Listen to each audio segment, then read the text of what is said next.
Hey everybody, welcome back. It's that time again, and what time is it? It's time for another cheapo meter review.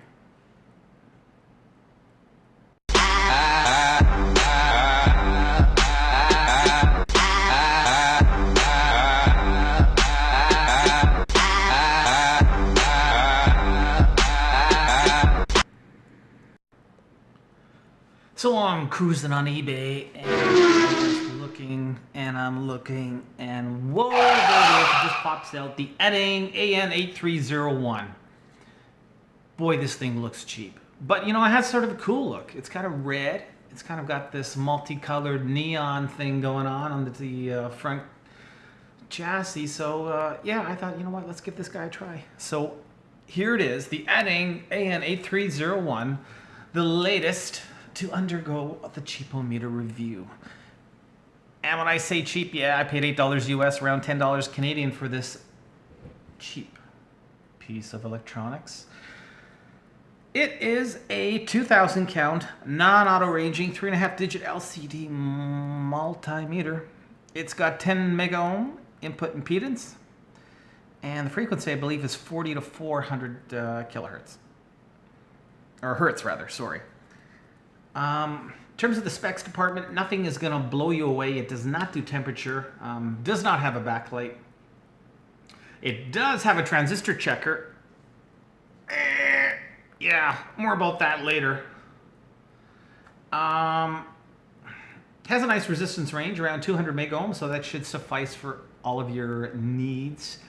In terms of capacitance, oh yeah, 200 microfarad. That's the max, 200 microfarad. I'm sorry, but I'm constantly checking caps that are well over 1 millifarad. So, you know, yeah, these low cap ranges yeah, I just don't like them.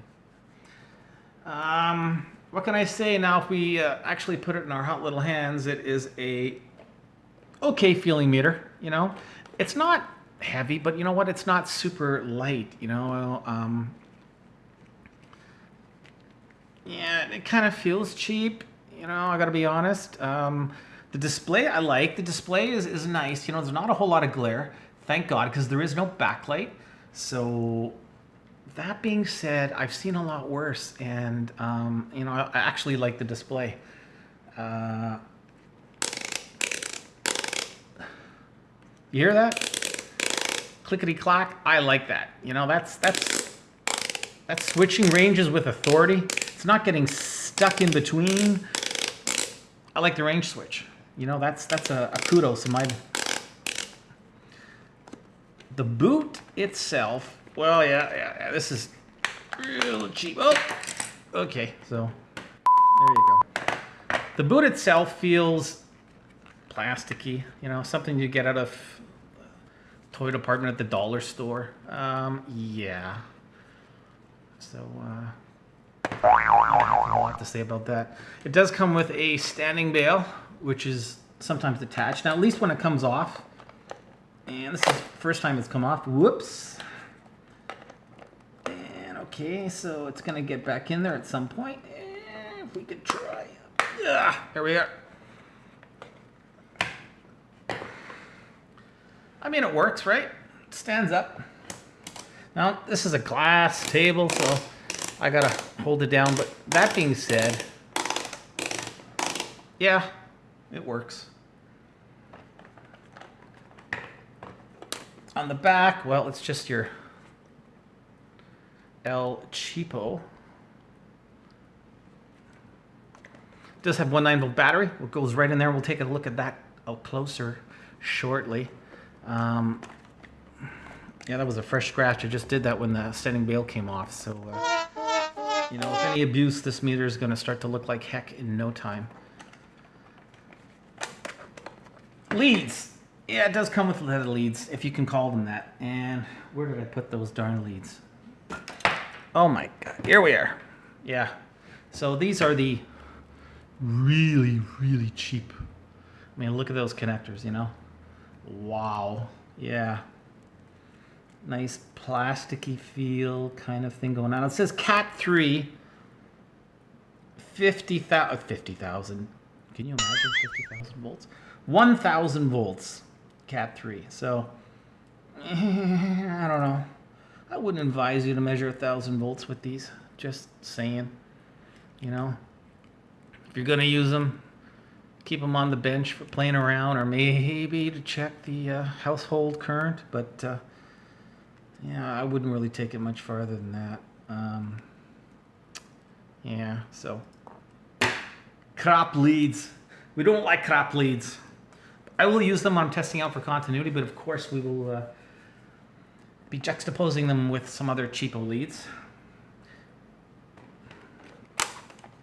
You do have the on-off switch, push button.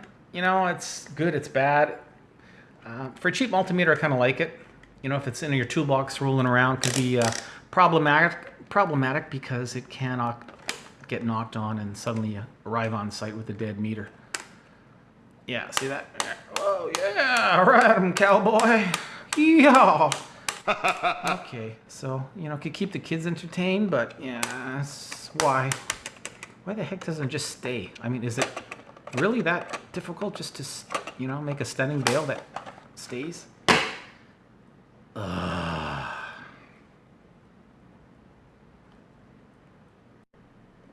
Alrighty, so you can see I've got some brothers and sisters together here. We're gonna just do a little showdown in the DC power supply test. And here on the far right hand side we have the Dragon, the 9205. Similar look kind of thing going on here. And on the left we have the Venerable XLDT 9205A. So let's compare voltage-wise. These are all non-auto ranging, so at around 20 volts they should give us a overload indicator. Let's find out. Here we go. Up and away. Up to a whopping 9 volts even on the DC power supply. Showing us 9.0 and something, 9.02 perhaps on the XL, 9.1 and 9.0 on the Dragon. Taking it further. Okay, we're at 16.2 volts according to the DC power supply. 16.1.2, a little bit of flutter on the XL, 16.3 on the ANENG, and 16.2 for the Dragon. Taking it further, we're at 19.6 volts, 19.7. 19.7 on the ANENG, 19.6 on the Dragon, and 19.5 on the XL. So we're now approaching the threshold for the non-auto ranging 20 volt selector, and there we go. We are all over range, so let's just switch it to 200. And voila. Okay. 20.3, 20.5, and 20.3. So they're all pretty well neck and neck. Going up higher. 27.3 volts, 27.2 on the XL, 27.4 on the ANENG, and 27.2 on the Dragon. Let's max it out. 31.7 on the DC power supply, 31.6, 31.8, and 31.6. There you go, folks. So, Mr. ANENG is no better, no worse than other El Cheapo multimeters, and they're all pretty well neck and neck. So, usually in terms of the DC power ranges, these things are pretty darn accurate. A lot of them have the same IC, same chipset, and yeah, but there you have it. One thing I want to point out, if you look at the selector switch on all the multimeters here that are gathered together, you will notice that the ranges are pretty well identical. And once again, that is because a lot of these are just basic breadboard devices that are utilizing the same chipset. Different manufacturers, different vendors, they source out components, products, what have you, take their own flash on the idea and put it together in a multimeter that they want to create. But the innards, the guts, are basically the same. And if you look at the selector switch, it is pretty well identical. So when you're buying a cheap multimeter, just, you know, for your own reference, you know that, hey, you know, they're all pretty well the same. I won't say they're all the same. There are some that are quite different. I'm just speaking in a general sense of the word. But yeah, it's pretty hard to go wrong spec-wise with a cheapo multimeter. So we're in the capacitance range right now, and one of the pet peeves here is to get to the capacitance range, you have to take the probe out of the socket and put it into the milliamp jack, which is also the capacitance jack. Now it does have a poor range. Once again, it only goes up to a whopping 200 microfarad. So yeah, not very good. That being said, this is a 0.47 microfarad film capacitor and we're showing as 0.52, so no problems there. Here we have a 0.1 microfarad cap, an old one, but a goodie. Showing up as 0.110, so spot on ANENG. So if you watch my videos, you know I like my continuity. Circuit testing's pretty big for me, and I need a meter that's going to give me that nice, warm, fuzzy feeling when I'm troubleshooting. Here was the stock probes that come with the ANENG, and we'll try these first. Now don't forget, this multimeter has a visual indicator as well, right there. So you'll have the audio and the video. So it's scratchy, and you know what? That works for me, yeah. No complaints there. Nice and loud. Hey, I like that. I'm impressed and actually a little bit shocked. Hey, they actually work. Oh my God. Hey, did they survive the pull test? Oh, yep, didn't come off. Good job, ANENG. One other thing we'll try quickly is another set of probes. These are also a cheap set of probes. I'm not going to bother with the probe masters for this guy. No, we'll just take out this. But this is what I call a good cheap pair of probes. You know, so inexpensive, but, you know, I like them. So really, no difference in terms of speed. Unlatched, scratchy, but I like it. 2 thumbs up, baby. Yeah.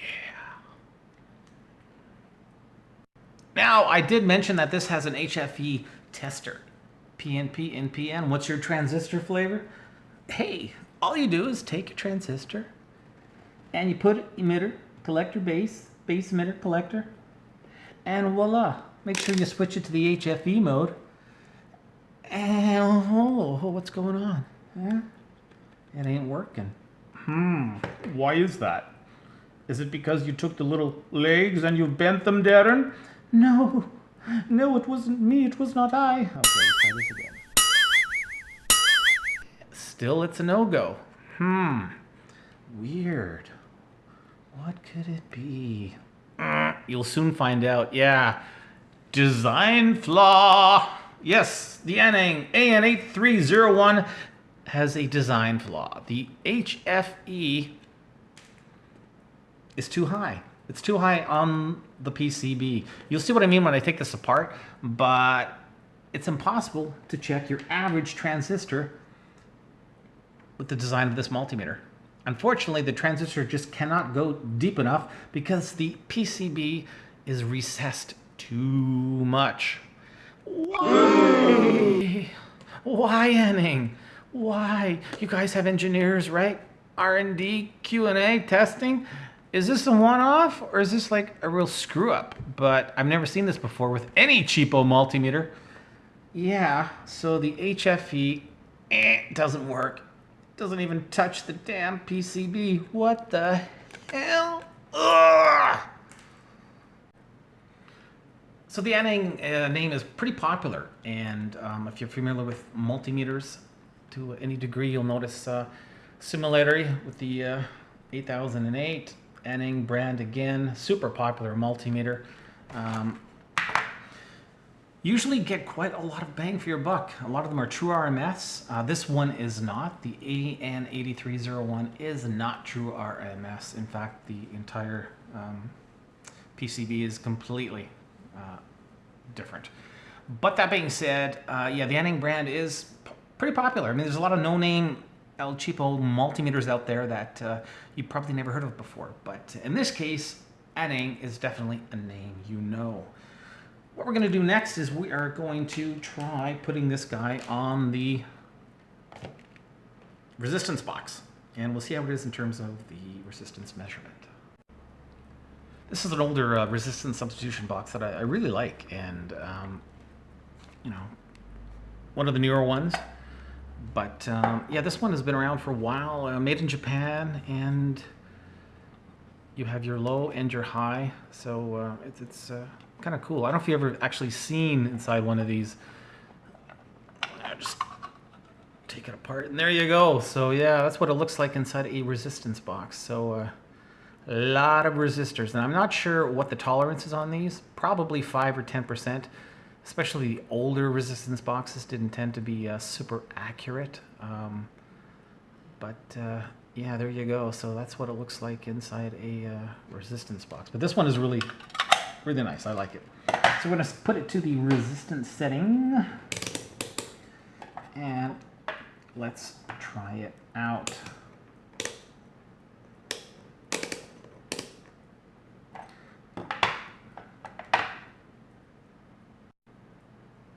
Alrighty, so quick resistance testing. Here we are at 47, showing us 50.2 to 195, 220. We are over range, so let's take it up a notch.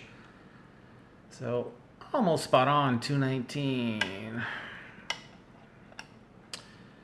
470, yeah, pretty well spot on.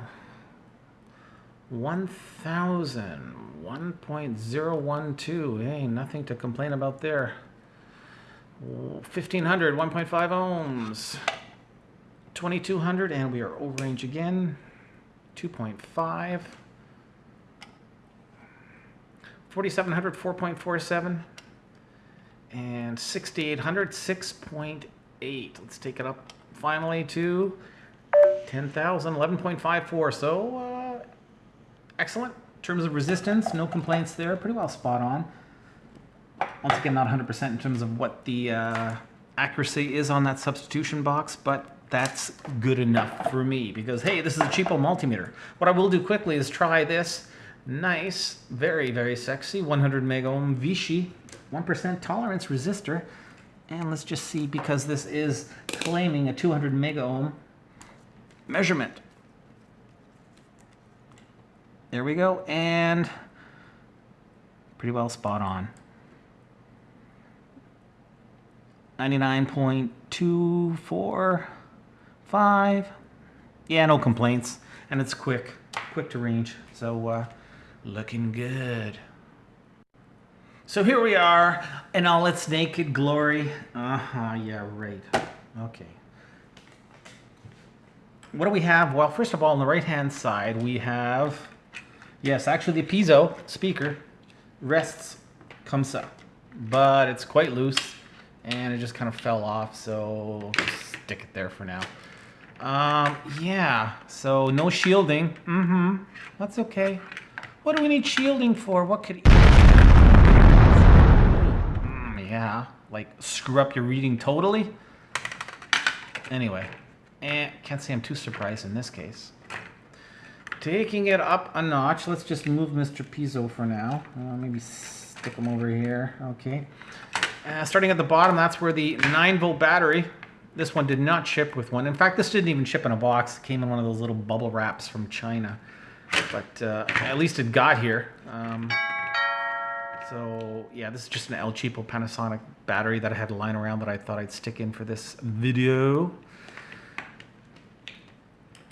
There is our humongous current shunt, folks. Okay, not really humongous. It's tiny, kind of pathetic. Now, what do you see? Take a good close look. Yeah, I know. The fuse is actually soldered to the PCB. Yep, there is not a little cap holding it in. No, they decided it'd be better if we soldered it on. What the hell? Okay. So if you're in the field and, you blow it, too bad, so sad, Pontiac. Wait till you get home with your soldering iron to replace it. Oh my God, what do they do such silly things for? Why couldn't they just, for what, a penny? A penny? Would it cost even a penny in China to put a proper little fuse holder here? I mean, really? Like, really?